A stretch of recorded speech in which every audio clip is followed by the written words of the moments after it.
हो students, welcome back to the channel आयुर्लॉजी. मागच्या लेक्चरमध्ये आपण न्यायदर्शन पाहिलं होतं. आता या लेक्चरमध्ये आपण वैशेषिक दर्शन पाहणार आहोत. तर वैशेषिक दर्शन यालाच आपण औलुक्य दर्शनसुद्धा म्हणतो. का बरं? कारण जे ग्रंथकार आहेत कणाद ऋषी हे दिवसा ग्रंथरचना करायचे, तर रात्री आपल्या स्वतःचा उदरनिर्वाह करण्यासाठी भिक्षा मागून स्वतःचे पोट भरायचे. म्हणून याला औलुक्य दर्शन असं म्हणलं आहे. आता औलुक्य हा जो शब्द आहे हा औल या शब्दापासून आणला आहे. कारण औल हा दिवसभर ॲक्टिव्ह नसतो, पण रात्री त्याचा पोट भरण्यासाठी तो बाहेर पडतो. कारण औलुक्य हा निशाचर रात्रीचा प्राणी आहे, म्हणून औलुक्य दर्शन असं नाव पाडलं गेलं. वैशेषिक दर्शनाचे जे रचयिता आहेत तर ते आहेत कणाद, महर्षी कणाद.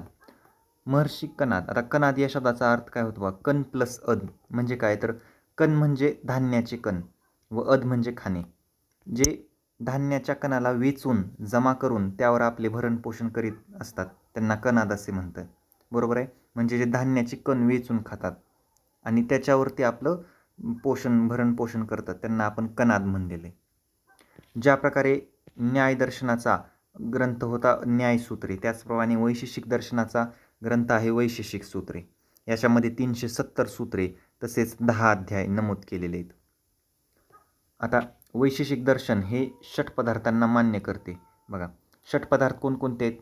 तर द्रव्य, गुण, कर्म, सामान्य, विशेष आणि समवाय या 6च्या 6 पदार्थांना वैशेषिक दर्शन हे मान्य करते. आयुर्वेदसुद्धा मान्य करते. ही दोघांमध्ये सिमिलॅरिटी आहे. अवैशेषिक दर्शनाने प्रत्यक्ष आणि अनुमान ही 2 प्रमाणं स्वीकारलेली आहेत. बरोबर?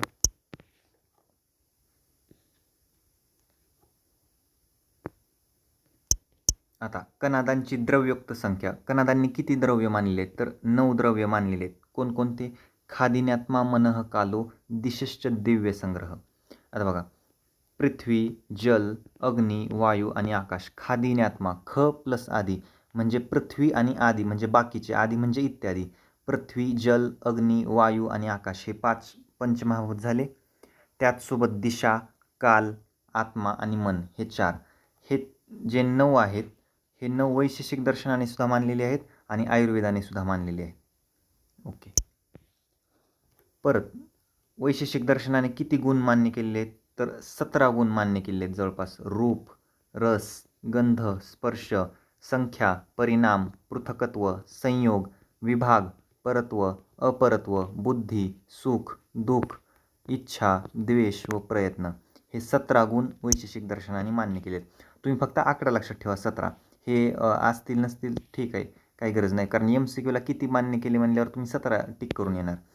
ते गुण लक्षात ठेवण्याची तेवढी गरज नाही आहे. आता वैशेषिक दर्शनानुसार सृष्टी उत्पत्तीचा क्रम. आता बघा, प्रत्येक दर्शनानुसार त्यांनी त्यांच्या सृष्टी उत्पत्ती कशा प्रकारे असू शकते त्यांच्या विचारांचं नमूद केलेलं आहे. कोणत्या दर्शनानुसार सृष्टी उत्पत्ती कशा प्रकारे आहे हे सांगितले. आता वैशेषिक दर्शनानुसार बघूयात कसे. जेव्हा प्रलय अवस्था, जेव्हा प्रलय निर्माण होतो तेव्हा, आता ॲक्च्युअलमध्ये प्रलय जेव्हा निर्माण होतो तेव्हा काहीच शिल्लक राहत नाही, पण सूक्ष्म परमाणू आहेत ते शिल्लक राहतात. अणु म्हणजे काय? तर एकदम लहान गोष्ट. परम म्हणजे अतिसूक्ष्म. अतिसूक्ष्म अति लहान गोष्ट त्याला म्हणलं आपण परमाणू. या परमाणूमध्ये काय होतं? तर ईश्वरांची इच्छा प्लस अदृष्ट कर्म. आपण म्हणतो ना की भगवान के मर्जी के सिवा एक पत्ता भी नहीं हिलता. आता ॲक्च्युअलमध्ये हे वाक्य किती दूरदृष्टी ठेवून बोललं गेलं होतं याचा आपल्याला अंदाज येईल आयुर्वेदानुसार. बघा ना, आयुर्वेदानं वायू याला देव म्हणलेलं आहे, पवन देव.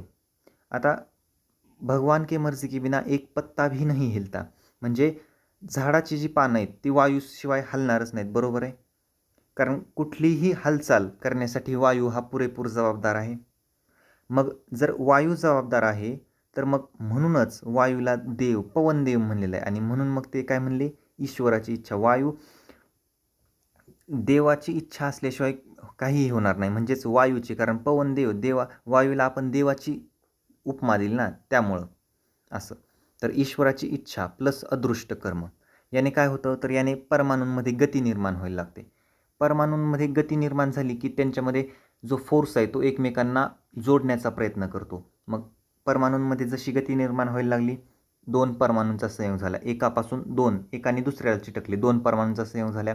2चं 3 झालं, 3चं 4 झालं. मग त्याला 2 झालं तर त्याला डायड म्हणले, म्हणजे द्विणुक.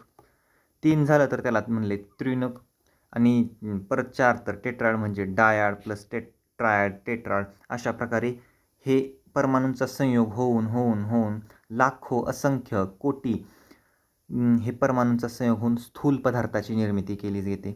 आणि स्थूल पदार्थाची निर्मिती झाल्यानंतर परत पंचमहाभूतांची निर्मिती होते. आता पंचमहाभूत म्हणण्यापेक्षा ॲक्च्युअलमध्ये यांनी 4 महाभूत मानले गेलेले आहेत. आकाश हे मानलं गेलं नाही कारण ते सर्वव्यापी आहेत म्हणून.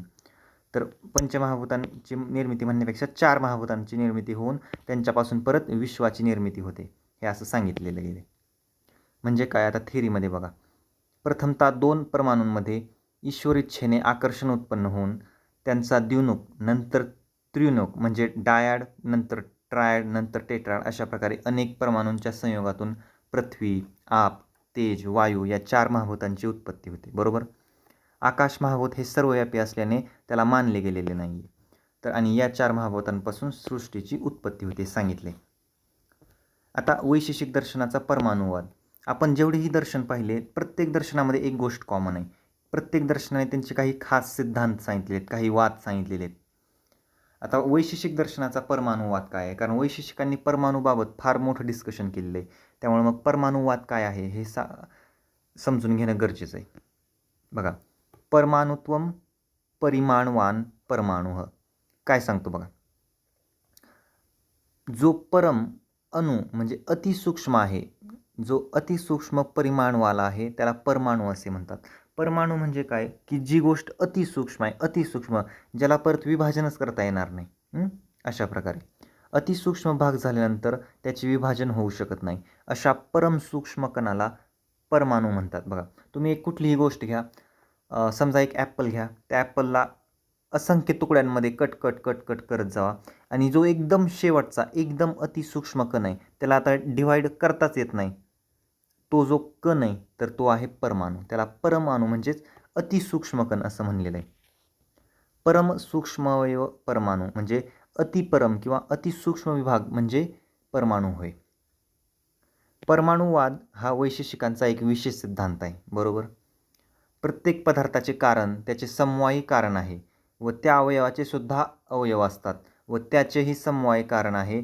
याप्रमाणे हे समाप्त न होता प्रत्येक वस्तूचे अनंत अवयव होतात. मी म्हणलं ना, तुम्ही ॲपल घ्या, तर तुम्हाला जर वाटत असेल किंवा एकदम छोटा कण तुम्ही कापलेला आहे, आता कट कट कट कट करीत गेला, तुम्हाला वाटतं की तुम्ही अंतिम तुकड्यापर्यंत गेला, पण मजेदार गोष्ट अशी की त्यालासुद्धा आणखीन हजारो लाखो तुकड्यांमध्ये कट करता येतं. याचं उदाहरण आहे का बघा. आपण म्हणला की ॲटम हे एकदम सूक्ष्म गोष्ट आहे, ॲटम. पण मजेदार गोष्ट अशी आहे की ॲटममध्ये परत प्रोटॉन, इलेक्ट्रॉन आणि न्यूट्रॉन्स आहेत, म्हणजे त्याचंही परत विभाजन होऊ शकतं ना. म्हणजे मग ॲटममध्ये प्रोटॉन, इलेक्ट्रॉन, न्यूट्रॉन. ॲटम आपल्याला दिसत नाही, ॲटम आपल्याला कंपाऊंड इलेक्ट्रॉन मायक्रोस्कोप खाली बघावा लागतो तेव्हा दिसतो, आणि त्या ॲटममध्ये सुद्धा परत ऑर्बिट आहे, इलेक्ट्रॉन, प्रोटॉन आणि न्यूट्रॉन आहेत. बघा, मग हे असं की प्रत्येक अवयवाचे अजून सूक्ष्म अवयव आहेत हे सांगितलेले आहे परमाणुवादामध्ये. त्याचे अंतिम अविभाज्य अंशालाच अंतिम अविभाज्य, ज्याचं विभाजनच होऊ शकत नाही आता, त्या अंशाला अणु किंवा परमाणु असे म्हणतात. चरकमते शरीराचे अवयव परमाणुभेदाने असंख्य आहेत. चरकांनी सांगितलेले आहे की शरीराचे जे अवयव आहेत ते परमाणूच्या दृष्टिकोनातून जर आपण पाहायला गेले तर ते असंख्य आहेत, ते अपरिमित असतात, ते आपल्याला मोजताच येणार नाहीत असं. कारण परमाणूंची संख्या अधिकाधिक आहे, म्हणजे ते अतिसूक्ष्म आहेत. आधुनिक विज्ञानानुसार शरीराचा सूक्ष्मतम घटक कोश हा सेल आहे. बघा, बायोलॉजीमध्ये आपण काय शिकतो की cell is the basic structural and functional unit of life. मग जर सेल हा basic structural and functional unit of life आहे, तो एकदम सूक्ष्म आहे, मग सेलपासूनच टिश्यू बनणार आहे. सेलपासून टिश्यू, टिश्यूपासून ऑर्गन आणि ऑर्गनपासून कंप्लीट ऑर्गन सिस्टम बनून तो जीव तयार केला जातो. मग जो सूक्ष्म असल्यामुळे सूक्ष्मदर्शक यंत्राद्वारे दृश्य आहे, सेल आपण मायक्रोस्कोप खालीच बघू शकतो. चरक संहितेतील परमाणु शब्द या आधुनिक विज्ञानाच्या कोश याचा निदर्शक आहे. यालाच परमाणु, बायोलॉजिकल ॲटमसुद्धा म्हणतात. बघा किती दूरदृष्टी आहे चरक संहितेमध्ये. चरक संहितेनं जो परमाणु शब्द आहे तो विज्ञानाच्या कोश म्हणजे सेल या शब्दाचाच वापरूनच त्याला निर्देश केलेला आहे. ही दूरदृष्टी आयुर्वेदाची आपल्याला प्रत्येक वेळोवेळी समजून येते की आयुर्वेद किती योग्य शास्त्र आहे. त्याला आपण निग्लेक्ट करतो, पण तसं नाही आहे ते. आता वैशेषिक दर्शनानुसार पदार्थ. वैशेषिक दर्शनाने 6 पदार्थ मानलेले, 6 पदार्थ. आधी पण त्याचं वर्णन केलं आपण. द्रव्य, गुण, कर्म, सामान्य, विशेष आणि समवाय. खास करून विशेष आणि सामान्यावर भर दिले, विशेषावर जरा जास्त भर दिले, म्हणूनच वैशेषिक नाव आहे. सामान्याचे दोन प्रकार सांगितलेत, परसामान्य आणि अपरसामान्य. आता वैशेषिक दर्शनाचे आयुर्वेदातील महत्त्व काय आहे? प्रत्येक दर्शन आणि त्याची आयुर्वेदाशी केलेली तुलना, आयुर्वेदाचं आणि त्याचं नातं काय आहे, आयुर्वेदामध्ये त्याचे सिद्धांत किती महत्त्वाचे आहेत हे पाहणं गरजेचं आहे. त्यामुळे प्रत्येक दर्शनाचं आणि त्याचं आयुर्वेदामधील महत्त्व हे पाहणं गरजेचं आहे. आता वैशेषिक दर्शनाचे आयुर्वेदातील काय महत्त्व आहे? पहिला पॉईंट बघा.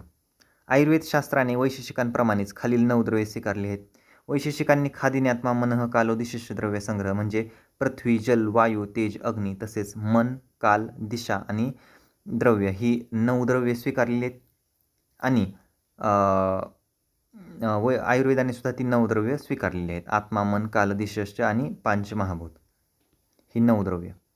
आयुर्वेदाने सुद्धा वैशेषिकांप्रमाणेच आत्म्याचे जे गुण आहेत, बुद्धी, सुख, दुःख, इच्छा, द्वेष आणि प्रयत्न, हे जे 6 गुण आहेत हे आयुर्वेदाने सुद्धा स्वीकारलेले आहेत हे सांगितले.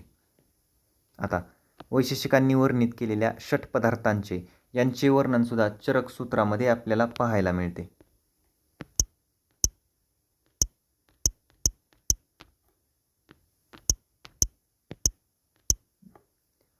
आयुर्वेद शास्त्राने वैशेषिक दर्शनातील परमाणुवाद व पाकचुत्पत्ती सिद्धांताचा उपयोग करून अनेक सिद्धांत स्पष्ट केले आहेत.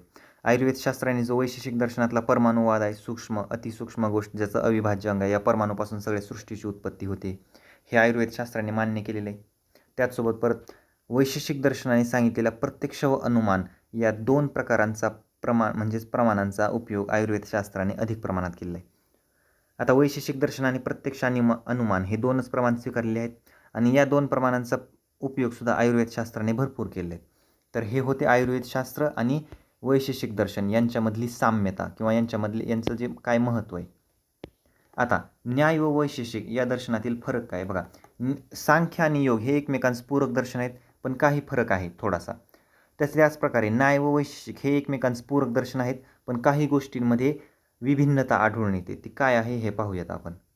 तर न्यायदर्शनकारांनी 6 पदार्थ सिद्ध करण्यासाठी 16 पदार्थांचे वर्णन केले आहे, तर वैशेषिकांनी षट पदार्थाचे वर्णन केले आहे. न्यायदर्शनकारांनी काय केलं बघा, न्यायदर्शनांनी 16 पदार्थ सांगितलेले आहेत. 6 पदार्थ सिद्ध करण्यासाठी त्यांनी 16 पदार्थाचे वर्णन केले, तर वैशेषिकांनी फक्त षट पदार्थ 6 पदार्थ सांगितले.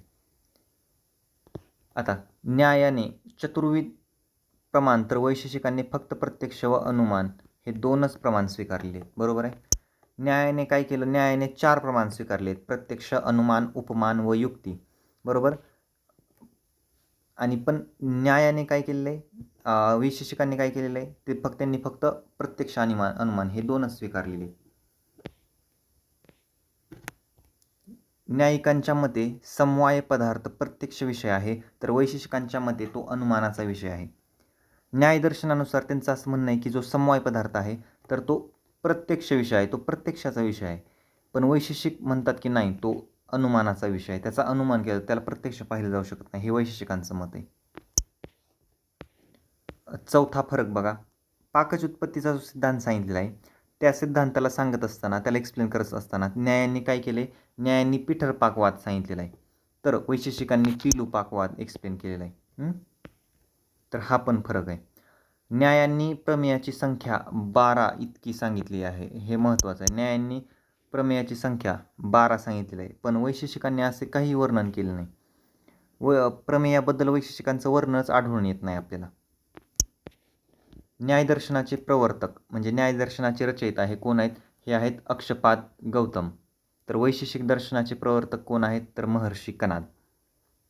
न्यायदर्शनावरील आधारित ग्रंथ हा न्यायसूत्रे आहे, तर वैशेषिक दर्शनावरील आधारित ग्रंथ हा वैशेषिक सूत्रे. नावातच आहे, न्यायदर्शन न्यायसूत्रे, वैशेषिक दर्शन वैशेषिक सूत्रे. त्याचप्रमाणे वैशेषिकांनी काय केलेलं आहे, तर कार्यकारण भाव सिद्धांत मान्य केलेला आहे, परंतु न्यायदर्शनास तो मान्य नाही. आपण न्यायदर्शनाचा आरंभवाद किंवा असत्कार्यवाद पाहिला होता.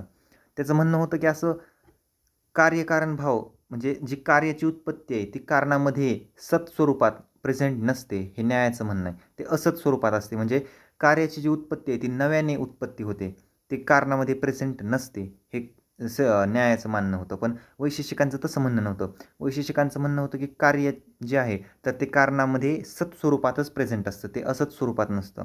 तर हा एक डिफरन्स आढळतो, हा मेन डिफरन्स न्याय आणि वैशेषिकांमध्ये. तर हा होता कंप्लीट वैशेषिक दर्शन. ओके, पुढच्या लेक्चरमध्ये आपण पुढचं दर्शन पाहूया. ठीक आहे, बाय.